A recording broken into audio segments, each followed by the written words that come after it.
Okay, YouTube. Hopefully the audio should be better. Like I said, I was messing around with it for a little bit yesterday. Let me, I want to open up the stats in a new tab. Okay, let's look at some stuff. We're looking at darkrai. I want to go most to least here. Should have like 6,700, I think, at level 15. Yeah, so relatively squishy. Not necessarily like an insane squishy mon, but I'd say less than is, like a normal speedster, I guess more than that. Attack's probably pretty low because he's special attack. Yeah, he's probably down here in like the 100s. What? Shouldn't he be down here somewhere? Sableye, Hoopa.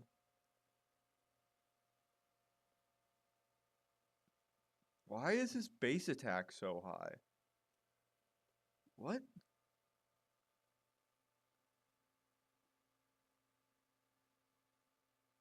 Why is his base attack higher than Aegislash's?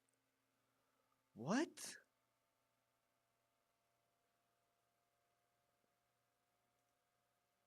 Okay, what about defense? Should probably be pretty squishy. 260? I mean, it's not awful. I guess it's like fine. It's not great by any means. Should have a pretty good special attack, hopefully. Okay, so all the attackers and then Darkrai. So basically the most special attack of any speedster. Um, so more than Gengar, more than Armarouge, and then all the supports are down here.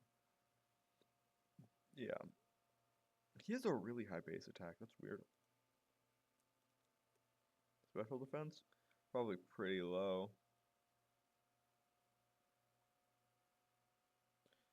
I mean, not bad. So he's basically got just like he's the same as Zoroark but with better stats. Okay. 30% cooldown reduction, 4,400 movement speed. Lifesteal and crit aren't stats that I think matter. Just a quick 30% attack speed. Okay. 4,200, 44. Really fast, really good stats. Okay. So there's a lot going for Darkrai, statistically at least. Like I'd say above average HP for a speedster, slightly below average defense and special defense, but way above average attack and special attack. I do wonder what that means for his damage in the long term. Cause like he does 360. What? I did see he had more attack than Aegislash, so that makes me curious. Physical attacker, Aegislash, level 15, auto attack. Well that's probably why. Um, but definitely not a auto to scoff at, which is very interesting. So let's read through this because I haven't read through this mon at all. When an enemy is forcibly put to sleep near Darkrai, Darkrai deals damage to the target and gains a boosted attack. Okay. So basic attacks banning and sleeping enemies will become boosted attacks with greatly increased range.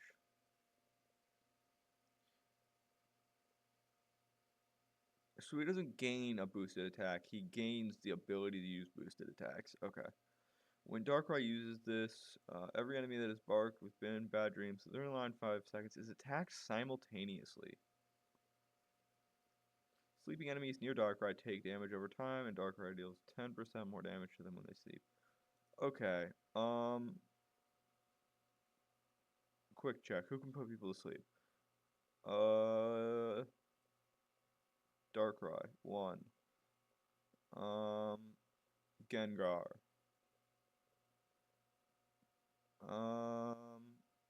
Mime cannot. Wiggly can, I believe. I need to double check, make sure the ult puts to sleep and doesn't immobilize. So Gengar, wait, Snorlax. Snorlax can, 100%, yeah. Okay, that's only 3 Mons. I'm gonna pull up Miraidon as well, because I want to check electric terrain. But I don't think... You don't have any sleeping abilities. I don't think anyone else can put anybody to sleep.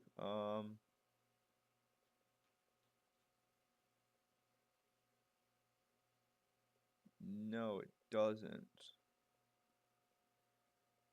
Does... Okay, yeah, right here. Okay. So Wiggly can put to sleep.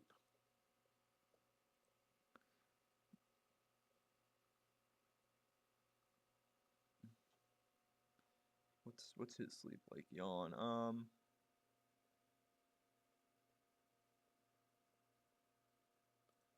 Okay, and then Gengar obviously has Dream Eater.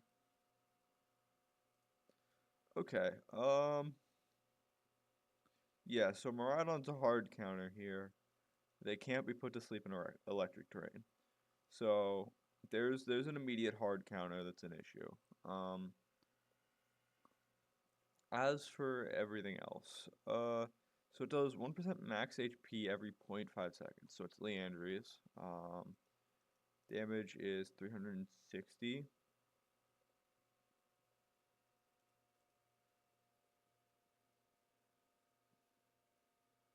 Okay. So this is a pretty good passive, in my opinion. The only issue with it is obviously just that we don't have many Mons that can put people to sleep. So either he's gonna sort of operate as like a solo Mon that like only has sleep, or you're gonna try to build like maybe like a Wiggly or like a Snorlax with him, right? And you want to have the Wiggly and the Snorlax sort of play like a maybe like a double top lane sort of setup with like a like the Snorlax, and then the Snorlax will rotate or move eventually, and then that will give you the space to actually get value out of Darkrai. Because I think that if he's the only one sleeping someone on the team, and again, we'll look at the abilities just to see. But if he's the only one sleeping someone on the team, I don't think it's actually worthwhile, and I don't think it's actually going to be that good. Um, Sounds like hypnotic suggestion in the second dealing damage. Okay, good amount of damage here. After 1 second, the enemy will fall asleep for 2 seconds. Okay.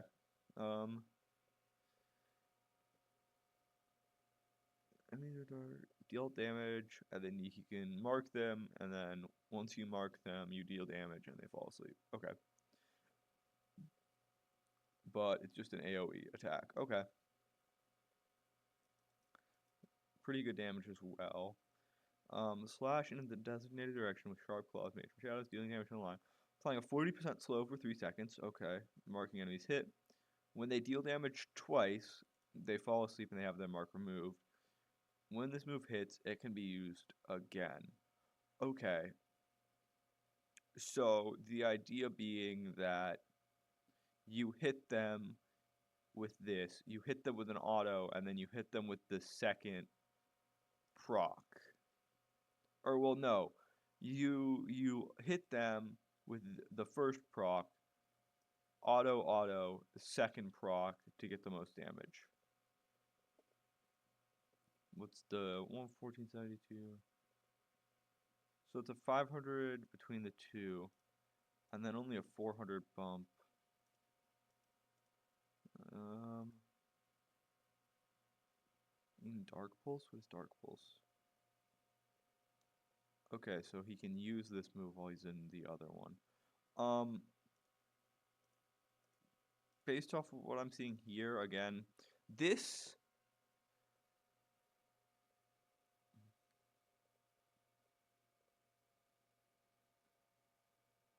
They seem like they didn't. Okay. So this obviously has a longer cooldown. I assume it starts once the first proc is used, and then you can like space it out like with Urshi procs. That's why the cooldowns are so different. Increases damage. Okay. The user focuses on their mind, increasing special attack and special defense by 30%, movement speed by 50%, decreasing every 5% to a minimum of 10%.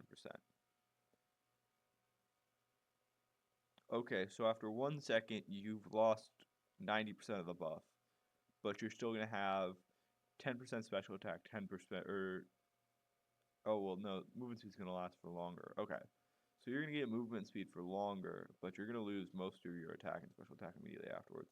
Okay, nasty plot. Dash or short distance, refreshing the duration of all counters. When using a base or boost attack, consume all counters to deal an additional damage per counter consumed. Maximum of 2 counters, no cooldown between dashes. Okay. So basically you just kind of dash around a bunch and you get you dash twice, or like you try to dash once beforehand and then you dash in, you use your Dark Void and you nasty plot auto them to get a fuck ton of damage. Okay. Gain 1 charge when an enemy falls asleep. That seems like the most helpful upgrade here, to be honest, because then you can go, you know, double counter onto them with the boosted auto that's that makes them fall asleep with the Dark Void, and then afterwards you have another one to get the damage again. So basically getting a reset on it. Okay. When this move is used again, so you hide in a shadow, you create additional shadows. Oh, that's not a great picture of it, I think. Because this is the one that's a bunch of circles, I think. Yeah, because his ult is yeah. His ult's mortal. But this is the one, if you've seen Darkrai, it's to like 8 circles or whatever.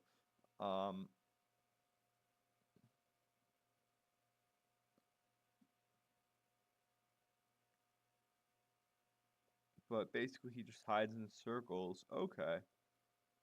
And then, but he can still use Shadow Claw in him. Okay. This seems okay. I think it's kind of mediocre. It's really good for space control, though, which is something that I think is going to be nice on a speedster. I don't think this guy is going to play like a speedster. I think he should play like a carry. But, yeah, so this guy gets,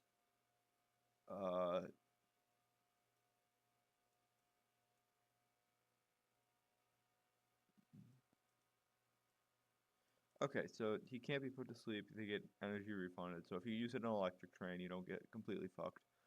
But you just get Mordekaiser ult, which is always good. I don't think it's really a bad Mordekaiser ult. Not to mention you get the movement speed to run people down, right? There's no damage increase, but you get the ability to actually like do a lot of duelist damage to somebody. I think based off what I'm seeing here, these two are probably relatively interchangeable. I think you probably want Nasty Plot for both, to be honest. Um, I don't know what the animation looks like on Shadow Claw. That's the only question for me.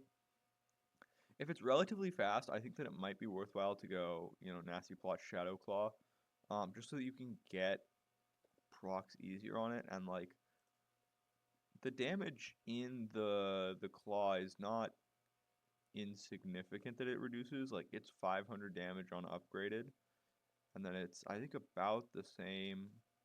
It's about 400 on the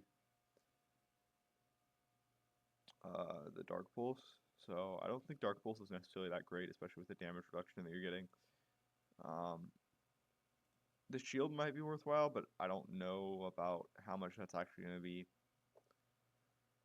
helpful. Okay. So here's the thing.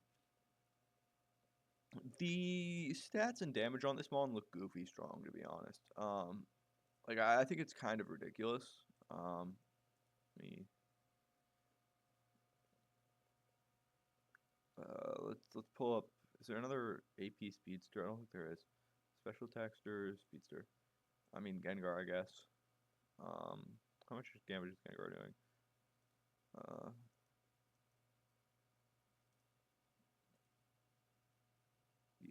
Okay. Oh, I need that at 15. So Gengar gets basically 2k, 3k damage burst. So 3k damage burst or the 1000 plus 2k damage burst plus some poison. Um, Darkrai gets 1000 plus, that's 1800. So it's actually not a huge difference. Oh, interesting.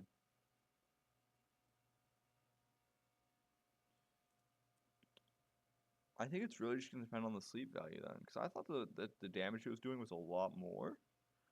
But I think that it's more about the amount of sleep value that you can get, which I don't think works if you're conditionally playing alone.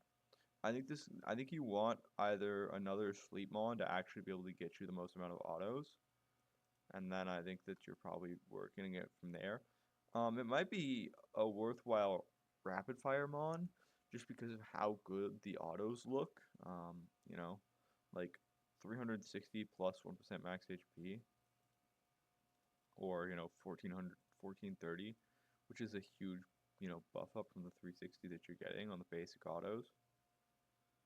Which does explain the high base AD if this is the only base AD damage that you have. But yeah, I don't know. Looks mediocre, probably above average overall. I think that it's gonna be really good in the attacker slot. I don't think it's gonna be very good in the jungle. Just because I don't like playing the mons that are like super conditionally on like proccing their gimmick. I think that you can get the most value out of the gimmick in a lane. Um, I definitely see a viable way forward in top lane. Depending on the range, I definitely think it could be an attacker. This seems more like an attacker kit than like a speedster kit to me. Um, Anyways, that's the thoughts on Darkrai. Feel free to leave any feedback or opinions in the comments.